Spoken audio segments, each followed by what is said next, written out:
And actually, yung VIP, maraming uri yan eh. May big time VIP, super big time VIP, may mga regular VIP lang naman. Halimbawa ako, yung inmate ako, VIP din ako.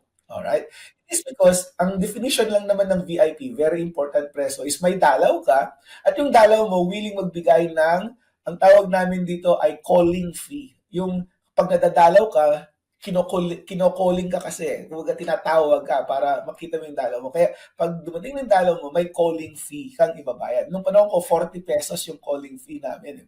Ngayon parang 100 na yata, 250 na yata. Depende sa yan sa kulungan. So, kumbaga naturally, maraming VIP. Ang mga big time VIP yan, yung mga drug lords, yung mga Chinese, o yung mga, alam mo yung mga big time na drug dealers sa labas na kulong, and kung mayroon pa silang access sa labas at pwede pa silang magbenta ng droga kahit sila yung nakakulong, yan yung mga big time na mga VIPs na tinatawag.